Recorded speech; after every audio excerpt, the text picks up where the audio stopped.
Good afternoon, and good afternoon. Thank you for joining me on another episode of Ask Sharifah Videocast and Podcast. I have a very special guest for you today, Miss Danielle Radin of CBS LA. She's a correspondent, and we're going to sit down, have a little chat with her, and see what's going on in her world. Good afternoon, Danielle. How are you?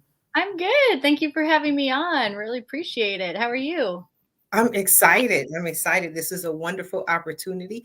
Not many of us get to chat with you. Usually, you have the microphone, you're speaking. So, tell us a little bit about yourself, who you are, what you do, and what you're passionate about.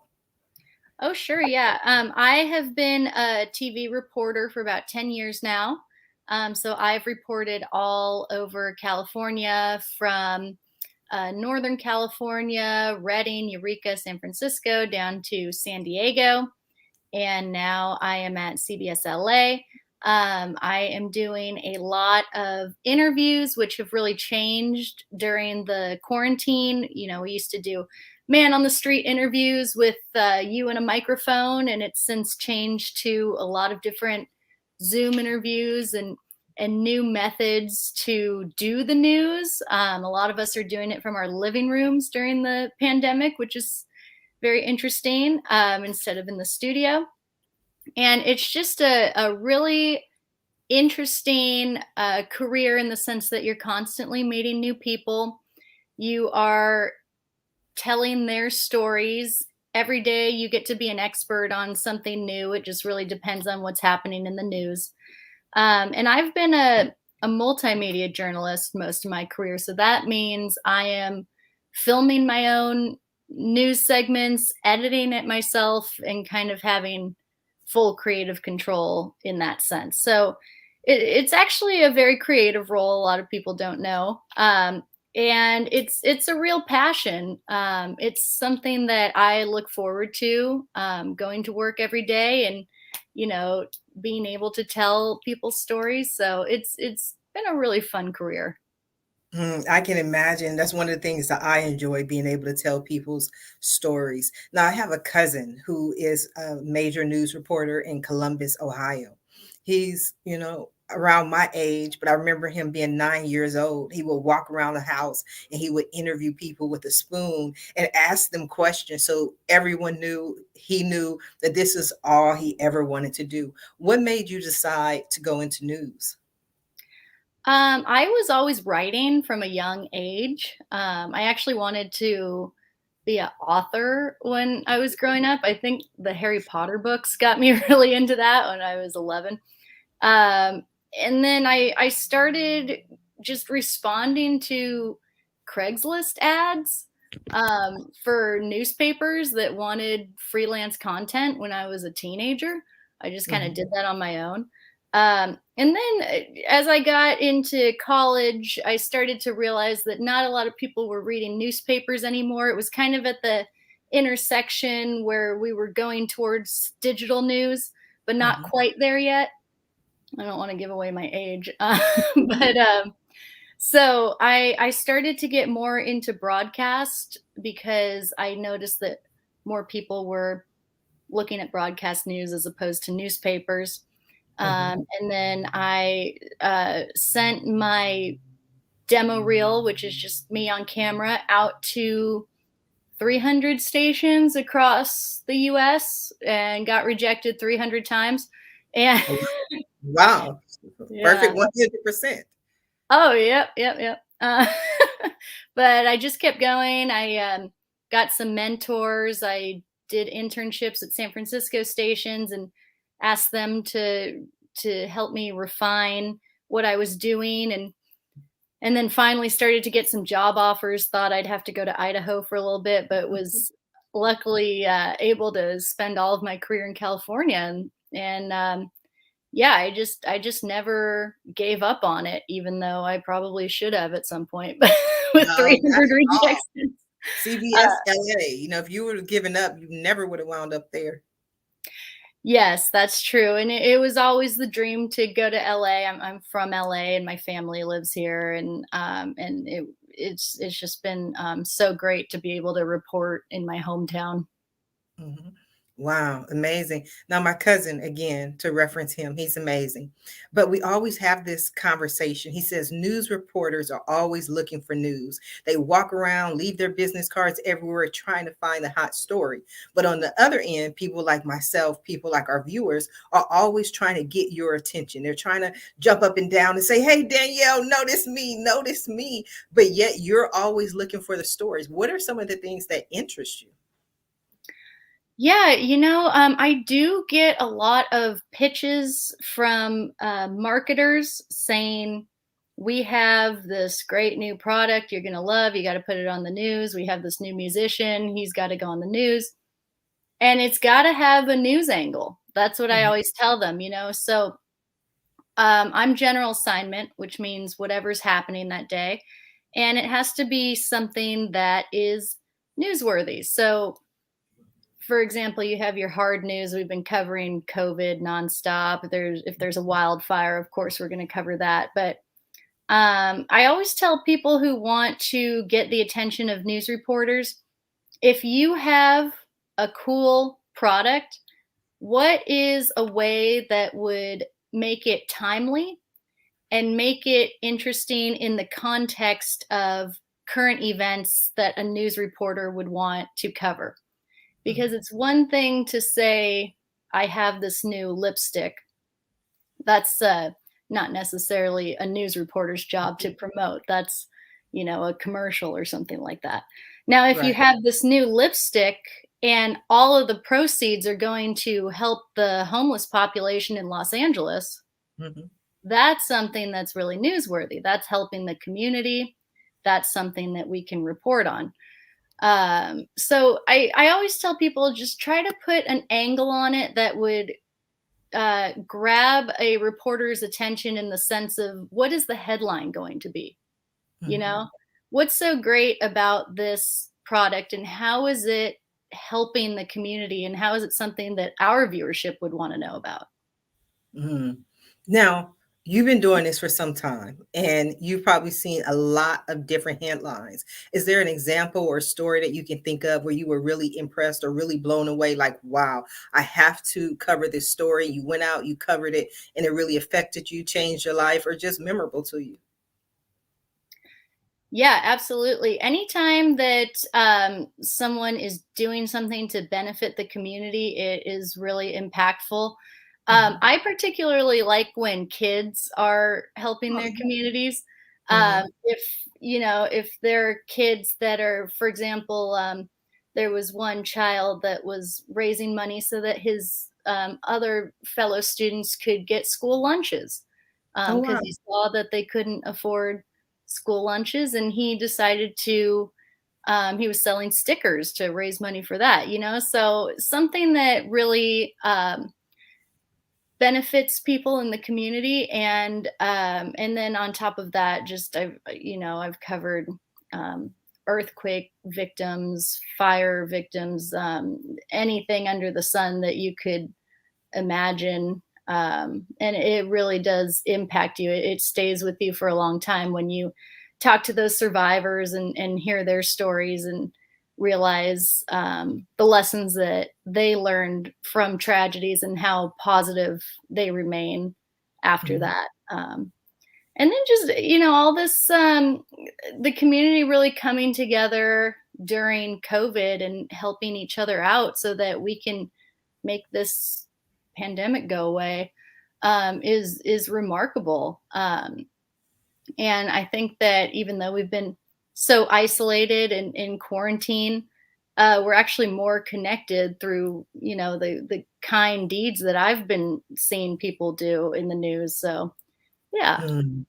Yes, and I completely agree. I remember interviewing one young lady on the show, and she shared the story. She had read a story of a lady who had went around her neighborhood and she passed out flyers and said, "I'm here if you need help, if you need someone to go to the grocery store, especially for senior citizens, just give me a call." So this lady said, "You know what? I'm going to do the same thing." So she typed up a paper, put her phone number, and distributed around her neighborhood. And what she found was she did not receive one phone call from anyone that said, "I need help," but she received multiple phone phone calls from people who said, well, I've been living across the street for years and I never knew you were there. Or, I'm over here and I'm glad to get to know you. So people were communicating more. They were just having conversations. I talk about my brother. My brother lives in Australia. We could obviously always been on the phone, but as a result of this pandemic, we started having weekly phone calls where we just caught up with each other and spoke to each other. And it's those human interest stories that I think reporters focus on. Yeah, that's absolutely true. You want to have a story that does capture the human spirit, because there's a lot of bad things that happen in the news. And I hear it time and time again. People say, I don't watch the news, it's too depressing, you know? Right. And th- I mean, that makes you jaded as a person as well, covering it day after day. You know, we find it depressing too when you're covering that bad stuff. So when you get those stories of the human spirit, like just really reaching out to their fellow people during a crisis, it's really something that is beautiful to see. So how do you stay or stop from being depressed? How do you stay happy and bubbly? You talk about the tragedies, going out covering the fire, going out and cover COVID cases. How do you stop from being depressed or keep from being depressed? Well, I really believe that the job of a news reporter is essential, in the sense that you're getting information out to the public that they need. Hmm. Even down to in LA, it was raining and there were horrible mudslides all last week. And when you get that information out to someone, that affects their commute, their day, how they're going to plan their week. And time again, you're getting that crucial information directly to the person. And so, you know, bad things happen. That's part of the job. But you are navigating through that as a path of information for these people that need that information. So I kind of just think of it that way, and try not to focus on the sad parts so much. Hmm.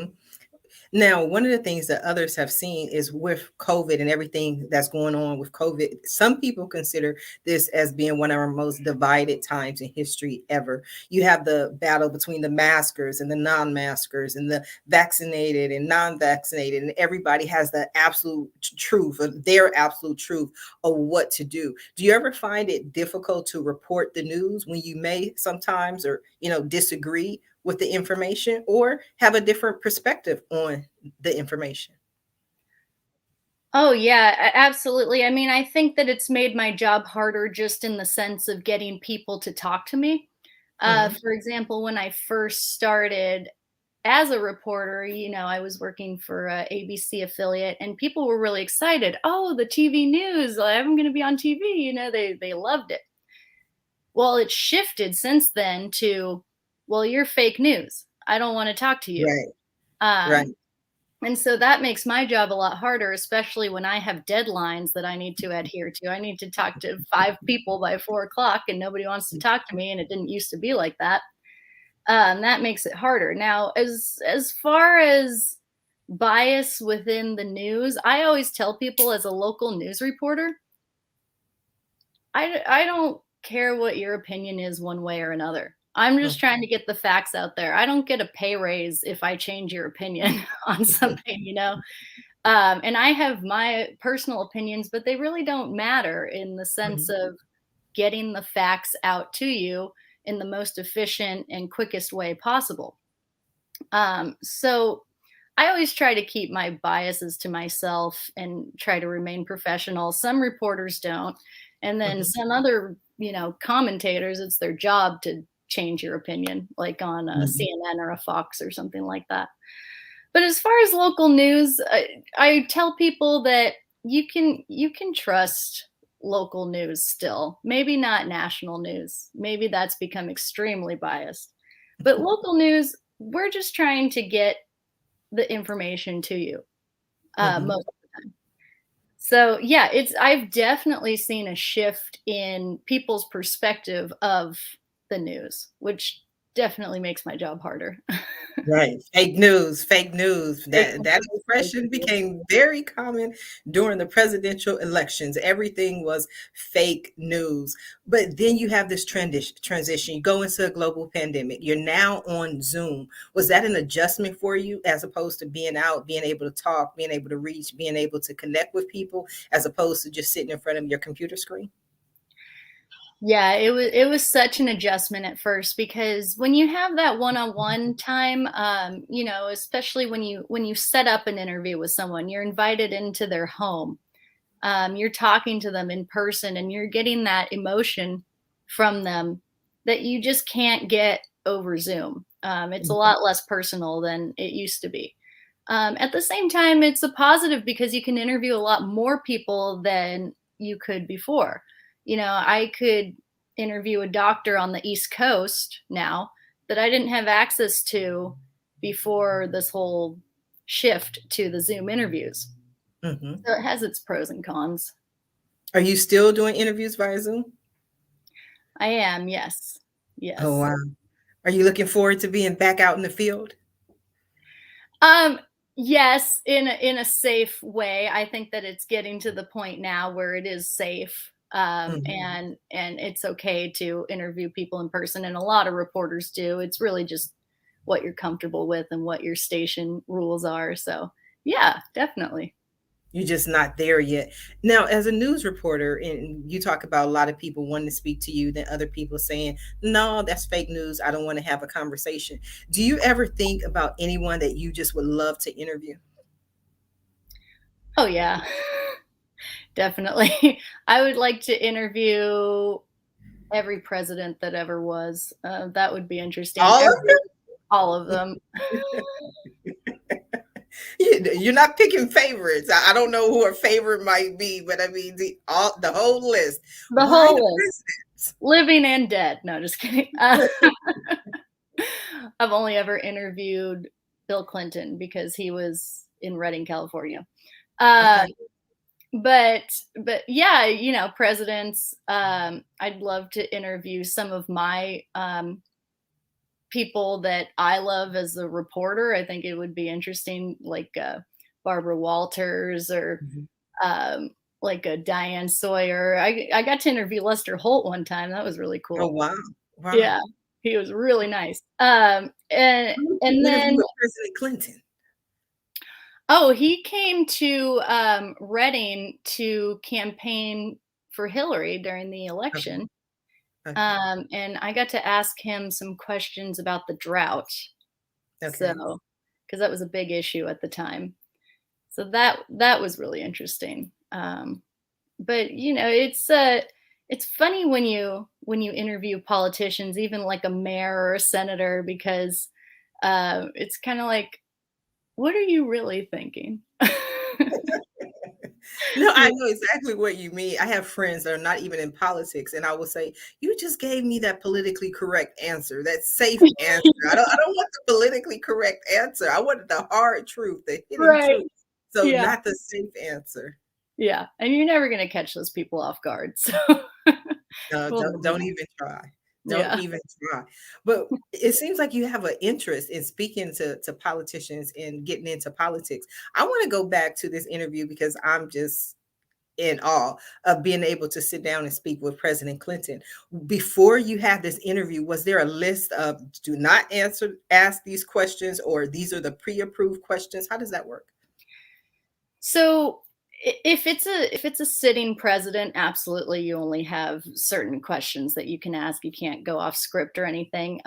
In the case of Bill Clinton, it was kind of like a free for all. He just Okay. there were just all these reporters asking him questions, and I was able to ask the questions in that situation. If you have a sit down interview, it really just depends on the person's publicist if they're not a sitting president. Mhm. Um, you might have to adhere to a very strict script, or you might be able to ask them certain general topics, but I'm not going to give you the exact question. Okay. So, yeah, it really just depends on the person, to be honest.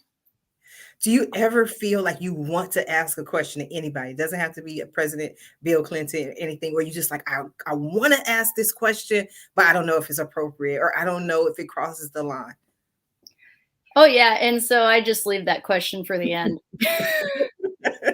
She's like, I got 2 seconds left anyway. I might as well Yeah. go. It might end the question. But Yeah. have you ever just asked it? Like, what is one question you were like, okay, they didn't see that coming?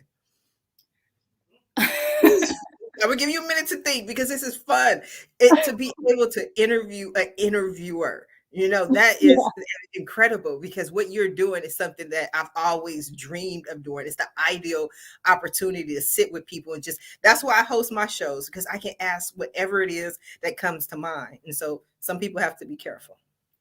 Yeah, I mean, I've definitely, not with presidents or anything, but just in general interviewing people, I have asked a question that maybe made the person uncomfortable, or they felt was too personal, or they said something like, "Why would you ask that?" And that is definitely something that you have to cope with as a reporter, because you want to get the story, but you also have to be empathetic as a person and understand that this is a fellow person that you're interviewing, and they have a right to a certain amount of privacy.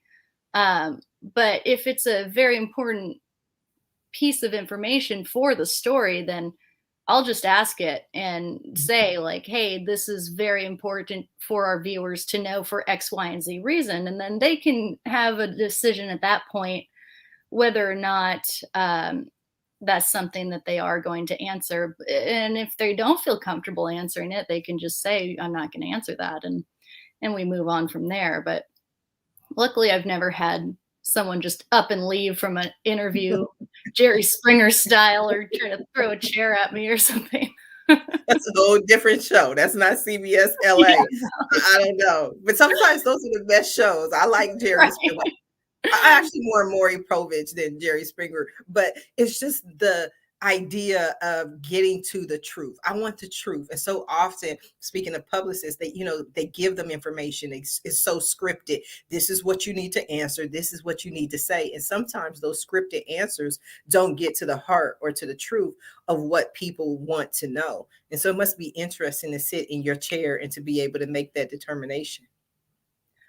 Yeah, absolutely. I mean, it's a publicist's dream to go to a reporter and say, here are all the questions, and these are the exact answers, and this is what they're going to say, and this is what you're going to ask. But that's not how it goes. A lot of the time, like, there's certain questions that need to be answered that might not be the easiest to answer. I mean, one example that comes to mind is covering things as they open back up, like a music festival, for example. Well, Mhm.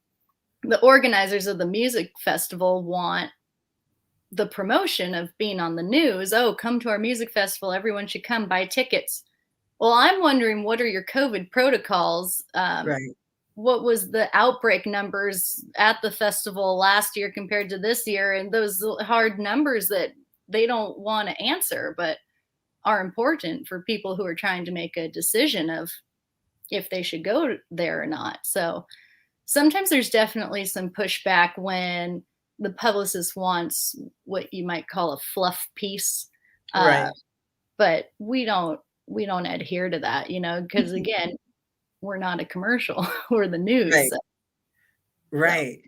Now, let's go a different direction during this pandemic. One industry that people speak a lot about is restaurants, and how the restaurants have been affected by COVID. Are there stories or restaurants that stand out to you that you were able to shine a spotlight on during this pandemic?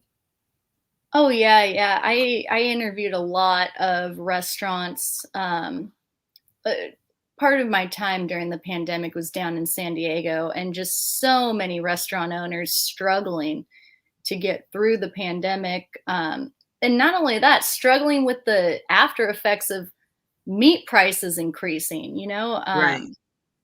I had one guy at a Mediterranean restaurant say, I can't afford chicken. And if Right. I put chicken on the menu, I have to change all my menus, and that's $400 right there. And we're Right. shut down. So how am I supposed to afford any of this? restaurants having to completely throw out food that they couldn't use, $15,000 worth of food sometimes, and then Wow. building out these outdoor structures, that Cost. costs a lot of money too, and they're not generating revenue. So I think restaurants got hit so hard by the pandemic, and I appreciated the restaurant owners that were resilient through that and said, Mhm. I'm going to just push through this hurdle Mhm. because this is my restaurant, this is my passion. And some of them did, unfortunately have to shut down. Right. And a lot of them just switched up their entire business model to something that works. So, yeah, I was doing a lot of restaurants and small businesses, nail salons, hair salons that were really, it was like, we're open this week, we're shut down. We're open Right. today, now we're back shut down. So it was a crazy time. These are the times we're living in. Yeah. No, I completely agree. I have a friend who owns a restaurant, and she was telling me that a bottle of cooking oil prior to the pandemic was $8. That same bottle of cooking oil is now $32. So, Wow. mean, it's the same bottle, same size, same everything, but the prices have increased. Another friend of mine was in the grocery store, and he was talking about a pack of bacon, and he says it's like $14 or something for this pack of bacon. And he was like, okay, what has happened to the cost of pigs or hogs? It's not like the pig was affected by the pandemic, but it's like you have to adjust one thing in order to cover another thing. This grocery store has employees, they had to do COVID pay and so many other expenses. And so, the demand on products, people hoarding toilet tissue, paper towels, different things cost inflation. So just the fact that they were able to make it through, I believe, is incredible.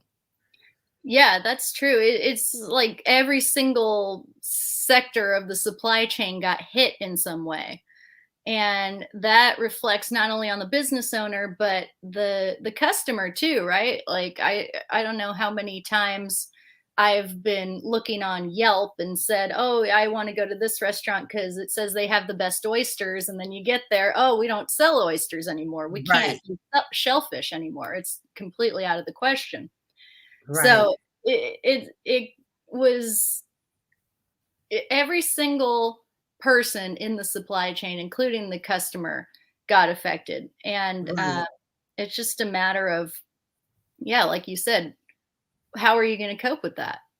And Yes, I mean, I've went to 2 different restaurants where I was like, "Okay, you guys are kidding me." I went to my Subway. I love my Subway sandwiches, and not that I have stock or advertising in Subway, but I like Subway sandwiches. And I said, "Okay, may I have a roast beef sandwich?" And they said, "Well, we don't have roast beef sandwiches." And I was like, "Okay, well, can I have a Philly cheesesteak sandwich?" And they said, "Well, we don't have Philly cheesesteak sandwiches." I said, "Okay, what do you have?" They're like, "We have cold cut sandwiches." I'm like, okay, but this is Subway. I need my sandwiches. And so I said, okay, so you're out today for today. And they said no, because of the pandemic, they have reduced their menu. And I'm like, I can't even have a sandwich because of COVID. I can't even have a Philly cheesesteak sandwich. Like, life is hard when you can't have a simple sandwich. And so I'm like, you know what? I'll just go different day. I'll go to my favorite Chinese food store. Oh, I love me some egg foo young. I said, I'll ooh, order me some egg foo young. You know what they told me? Oh, we no longer offer egg foo young. I'm like, why? Because the price of eggs, the cost of eggs has increased.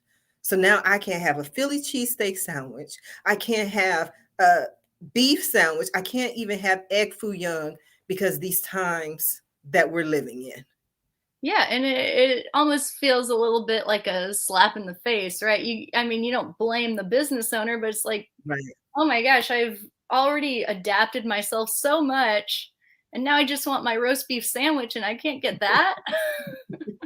It's the little things. It's the little things. But I know I always go off on tangents. So you'll get used to me. But I know one of the things that the viewers want to know is I want to go back to the little boy who was raising money for his fellow students. Mhm. Now, I always see these human interest stories.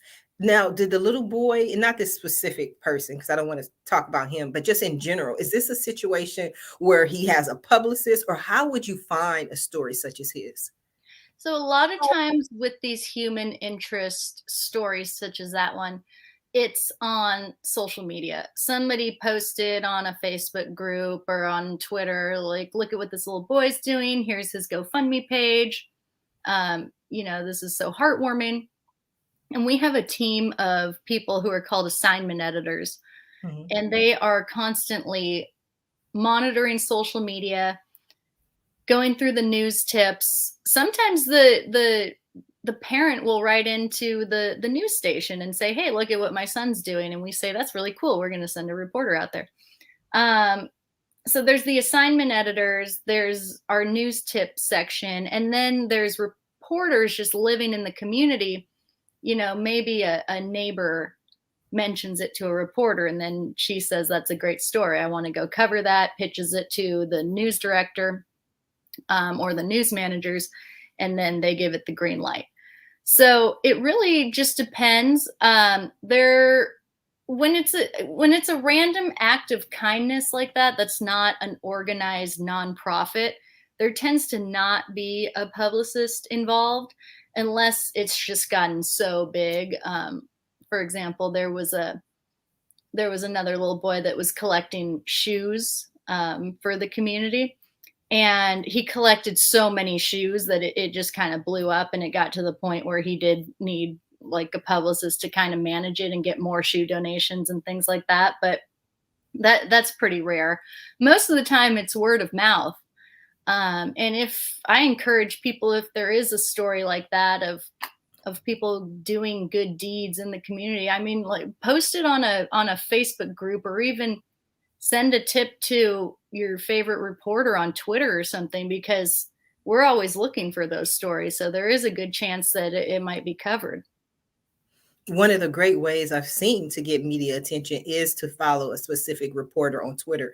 Even when speaking with different clients, that's one of the things that I suggest, because it's easier. I won't use the word easy because that sounds a little manipulative, but you have to learn what this reporter is interested in. Like, for instance, I'm asking you all these random questions from all over the place. For all I know, you might be the sports reporter or the sports correspondent or the person who's in charge of fishing. I don't know. I just wanted to speak to you and see what you had going on, but to learn who they are, what they cover, what topics they have of interest, what articles they have done in the past. Is that something that you would recommend? Yeah, absolutely. I mean, I have, people in the community that send me funny memes on Twitter, and then Mhm. they have like a trash pickup they want me to cover. I'm more likely to be like, "Oh, there's Dale and his funny memes. Like, I'm gonna look at his message." So definitely, getting to know reporters on Twitter as much as you can. Don't harass them or anything, because I see some of that. Like, don't bombard them. But yeah, Yeah. be friendly with them and see what their interests are. I mean, we all have different interests. Some reporters are really into animal rights, and they're a dog owner, and telling them about a shelter event is more likely to have them pick it up, Mhm. than maybe another reporter that's swamped with weather coverage or something like that. Oops. So There we what are go. you really into? I do love animals. I tend to I do tend to Now I gravitate gotta go towards. get me a dog. I gotta go down to the adoption clinic. I gotta get this dog just for the day, right? Just for Yeah, the day, just yeah, so I can be like, Danielle, here's my dog. What a wonderful, kind, loving person I am with me and the dog. Take the little right. the Instagram photo. Next day, dog is gone. But I'm pretty Yeah, sure people create these stories all the time. yeah, do it for the gram, but maybe, Yes, make sure the dog has a good home after that. yes. Yeah, actually, I have been doing a lot of, small business stories Mhm. recently. I am very interested in the small businesses and making sure that, um, they are able to have more resources, in any way possible, because it is so hard to be a restaurant owner and a small business owner right now. Um, I gravitate towards the stories that will impact the specific community I'm living in. Within Los Angeles, you have your certain beats. And so, uh, what else? Just different. We got to I find Danielle's beat. We got to go to West Hollywood. I don't know. I just made that up. But I'm just telling you, we're going to go hang out in the neighborhood. We just go walk around. We just go hope Danielle sees us on her beat as she looking for news, passing out business cards, as my cousin would say. But it's just interesting. To me, and this is just me, and I'm a weird person, but I always, when I watch the news, I always see the news correspondents doing so interesting things. One of my favorite shows, one of my favorite movies, I'm pretty sure you saw it, is Bruce Almighty. And oh, he was covering some of the, I'm like, most random things. But it just seems, was there any event or anything that you were like, this is the coolest moment ever? oh yeah, I've gotten to go up in a helicopter over fires. I've gotten so close to wildfires that they burned my shoes. Oh, wow. Yeah, I've gotten to do a lot of different drone stuff, which is really cool.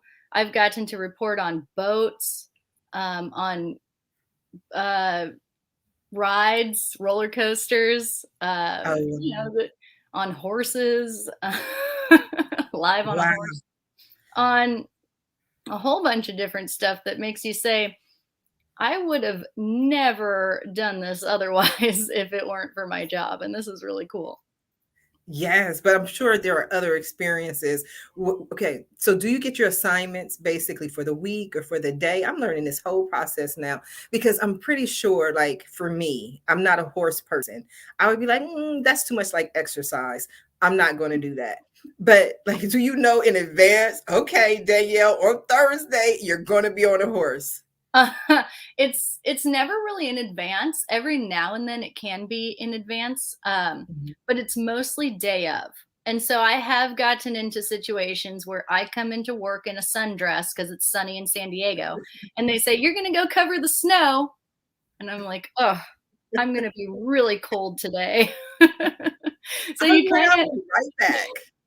yeah, you kind of do have to come into work with a bag of like gloves or a change of clothes or tennis shoes, or because you never know what you're doing that day. And when they say go do this, you can't just be like, no, I'm good. Like you have to do it. Yeah, Unless it's a health issue or something, but you basically have yeah. to. So yeah, you just go.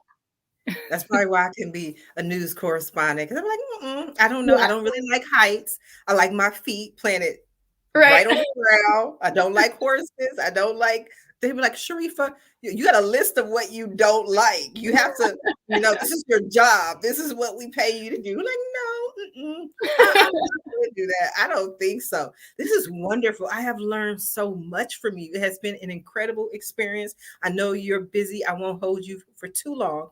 But this is the part of the show where I always allow my guests the opportunity to speak directly to the audience, to everyone who is watching the show live, as well as everyone who is watching in the archives, and let them know what you want them to take away from your appearance here today.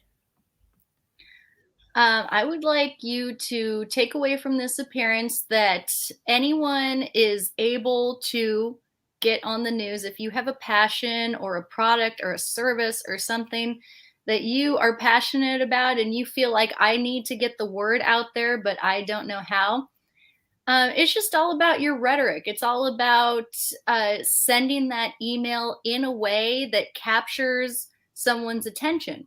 What is great about your product that makes it different from everyone else's or your service? And why is it necessary that you tell people about it right now? What are the current relevant facts, news stories, events happening around you and your community that you tie into that would capture someone's attention who is trying to report on this community and be an ear and an eye for people who live here. So just try to phrase your news pitch the way that is more uh, friendly to the mass audience, and that really lets people know this is why I wake up every day, and this is what's special to me, and this is why it's going to be special to you too. And if you phrase it in a way that is more open minded of the community around you, you're going to have really, really good luck getting people to also care about what you're doing. That is wonderful. And where can people tune in to watch you? You can go to cbsla.com if you're not in Los Angeles. I'm also on CBSN, which is our online digital network, or you can find me on Instagram, Twitter, Facebook, and TikTok. Wonderful, wonderful. So I've learned a lot.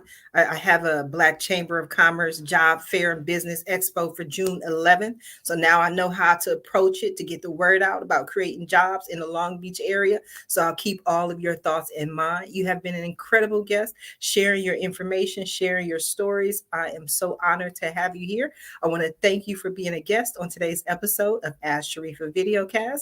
And I also want to thank everyone who tuned in to watch this show live, as well as everyone who is watching it in the archives. I definitely appreciate your support. I appreciate you watching. I appreciate you sharing. But I definitely want you to go ahead and check out Danielle. She is amazing and she's giving of her time. But if you're interested in more ways that I can help your business, or if you want to be a guest on Ask Sharifah Videocast, please visit my website at AskSharifah.com. Until next time, everyone have a safe and a blessed day. Bye now.